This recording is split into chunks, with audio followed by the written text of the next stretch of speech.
బాబు ఒకటి నా గురించి పార్టీతో నాకు అనుబంధం తెలుసు బాబు. పార్టీలో కొనసాగటం అనేది ఆలోచించిన పరిస్థితి ఏర్పడుతుందంటూ నేను పార్టీలో కొనసాగడం. ఎందుకంటే ఇవాళ ఆయన ఊరు వచ్చి మా మీద ఆధిపత్యం చెలాయిస్తా అని చెప్పని మా కాంగ్రెస్ పార్టీ మీద ఆధిపత్యం చెలాయిస్తే, మా కార్యకర్తలు అజమాయి చెలాయిస్తే, మా హక్కులకు కాజేస్తే, కాంగ్రెస్ కార్యకర్తల యొక్క హక్కులను కాపాడలేక ఏం చేయాలి నేను? Please guide me, please guide me. Definitely అదే, అందుకే బాధపడుతున్నా అంటున్నా నేను. ఇప్పుడు ఈ శోభ ఇది ముగింపు కాదంటున్నా నేను. ఇట్లా ఈ విధమైన ఈ వేధింపులు ఈ వేధింపులు సహిస్తూ ఎంతకాలం కొనసాగగలుగుతామా? నాకు నేను ఏదైతుందో, నా మనోవేదన ఏదైతుందో ఎక్స్ప్లెయిన్ చేస్తున్నా సార్. కెన్ ఐ కంటిన్యూ ఈ వేధింపులు భరించగలుగుతానా? ఎంతకాలం భరించగలుగుతా? దీని పరిష్కారం ఏంటి అని నాకు నేను ఊహించలేకపోతున్నాను. నాకు నేను ఊహించుకోలేకపోతున్నా బాబు అంటున్నాను.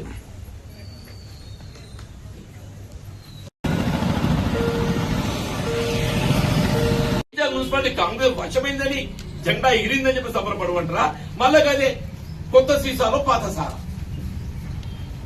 కొత్త సీసాలో పాత సారా. 5 ఏళ్ళు అట్లా దోపిడీకి గురైంది. 5 ఏళ్ళు ఇదే ఎమ్మెల్యే గారు, 5 ఏళ్ళు ఇదే ఎమ్మెల్యే గారు అట్లా దోపిడీకి గురైంది.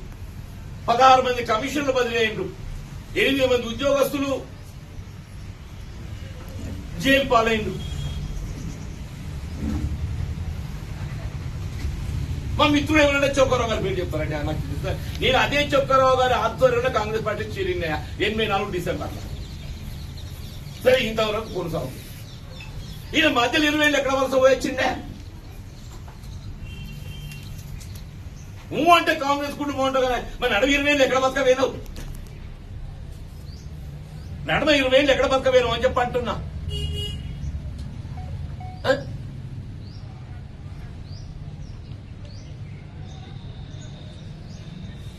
ఎందుకు ఎందుకు మా ఆత్మవిశ్వాసం దెబ్బతీస్తావు? ఎందుకు మా గోస పెడతావు? ఎందుకు మాతో చెలగాలాట ఆడుతున్నావు? It's a privilege right, it's a constitution right. మరి రాజ్యాంగ నిర్వచనం ఉన్నదా?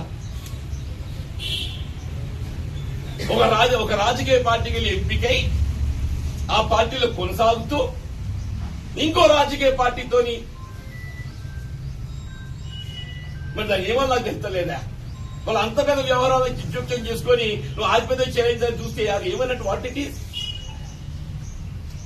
అట్లయినా రాజ్యాంగం నిర్వచించిందా? మరి అటువంటి ఆర్టికల్ జోడిస్తారా దానికి? ఇప్పుడు ఏమైపోయిందంటే సారి తెలంగాణ రాష్ట్రంలో కొనసాగుతున్నటువంటి పరిస్థితి చూస్తుంటే, జగిత్యాల పరిస్థితి చూస్తుంటే టెన్షన్ ఇది ఆర్టికల్ జోడించాలి. నువ్వు హౌస్ లో ఓటు వేయడానికి మాత్రమే నీవు ఏ పార్టీ ఎంపికపడో ఆ పార్టీ. నువ్వు బయట ప్రపంచం లోపల నువ్వు ఏ పార్టీతో అంటగాగచ్చు, నువ్వు ఏ పార్టీతో అంటగాగచ్చు. అటువంటి ఏదైనా నిర్వచనం అందులో ఆర్టికల్ జోడించాలనిపిస్తుంది నాకు. మరి ఈ ప్రజాస్వామ్యం పరిహాసం అంటున్నావు. మీరు ఏంటి వాటికి? మరి మా పరిస్థితి చూస్తుంటే మరి మేము మాకు భవిష్యత్తు ఏంటి అనేది మాకు గోచరిస్తలేదు. ఒకవైపు ఏదైతే మేము ఇవ్వాలంటే మాకు మనసు రావడం లేదు. ఇన్ని బాధలు, ఇన్ని అవమానాలు తట్టుకునే కానీ నిలబడుతున్నాం. ఈ అవమానాలు ఎంతకాలం భరించుడు, ఈ అవమానాలు ఎంతకాలం భరించుడు అని చెప్పి అంటున్నాయి.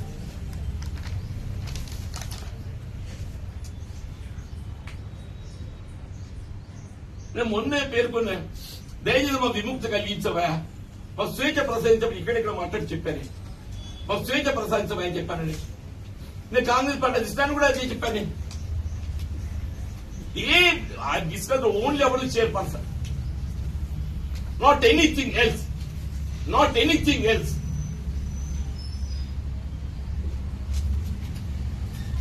మరి మిత్రుడు శ్రీనివాస్ కావటం అనేది వ్యక్తిగతంగా అంశం కాదు. ఇది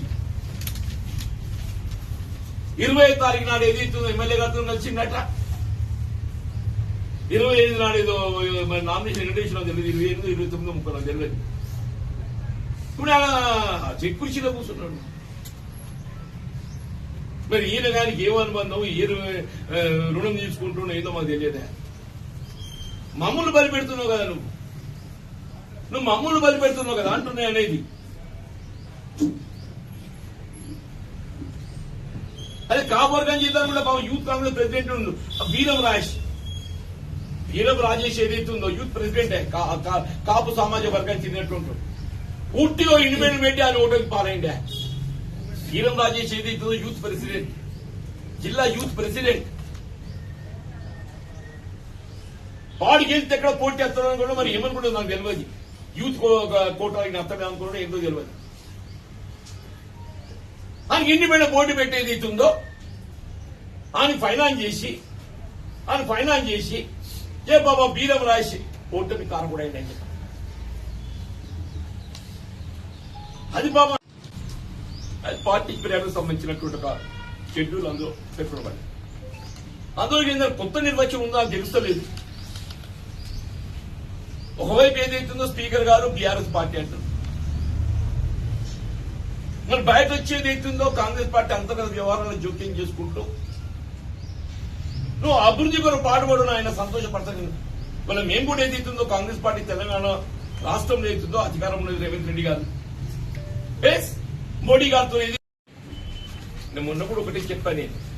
సరే ఆల్రెడీ టికెట్స్ పంపిణీలో టికెట్ సెలక్షన్ లో ఏ విధంగా పార్టీకి సంబంధం లేని బీఆర్ఎస్ ఎమ్మెల్యే సంజయ్ కుమార్ గారి యొక్క చౌక్యంతో వారి ఇంటర్వెన్షన్ తోని ఇంటర్ఫియరెన్స్ తో ఏదైతున్నదో వీళ్ళ కాంగ్రెస్ పార్టీ కార్యకర్తల హక్కులకు భంగం వాటిల్లిందో 30 స్థానాలలో కాంగ్రెస్ పార్టీ కార్యకర్తలు పోటీ చేసే అవకాశం అంటే దశాబ్దాల తరబడి కాంగ్రెస్ పార్టీకి అండగా నిలిచి బలోపేతం కోసం కృషి చేసినటువంటి కార్యకర్తలకు లభించాల్సినటువంటి ఒక అవకాశం పొందలేకపోయినందుకు మరి ఉత్పన్నమైన పరిస్థితులలో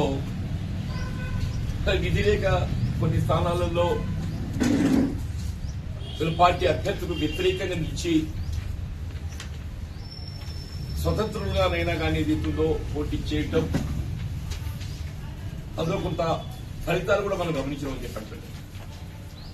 సరే ఏదైనా కానీ అల్టిమేట్ రిజల్ట్ ఏదైతున్నదో ఇవాళ 23 బీఫామ్లతో గెలిచింది.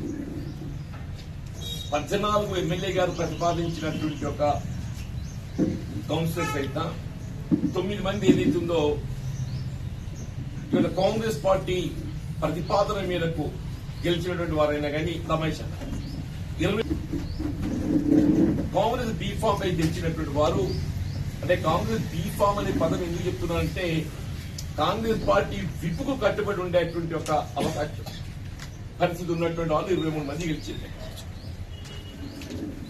2 ఎంఐఎం పార్టీకి ఎంపికైనటువంటి వారు వీళ్ళ కాంగ్రెస్ పార్టీకి మద్దతు తెలపడం 23 నుండి 25 అయ్యాయి. బాబు ఒకటి నా గురించి పార్టీతో నాకు అనుబంధం అందరూ తెలుసుకో. పార్టీలో కొనసాగటం అనేది ఆలోచించిన పరిస్థితి ఏర్పడుతుందంటూ నేను పార్టీలో కొనసాగడం. ఎందుకంటే ఇవాళ ఆయన ఊరు వచ్చి మా మీద ఆధిపత్యం చెలాయిస్తా చెప్పని మా కాంగ్రెస్ పార్టీ మీద ఆధిపత్యం చెలాయిస్తే మా కార్యకర్తలు అజమాయి చెలాయిస్తే మా హక్కులకు కాజేస్తే కాంగ్రెస్ కార్యకర్తల యొక్క హక్కులను కాపాడలేక ఏం చేయాలి నేను? Please guide me definitely.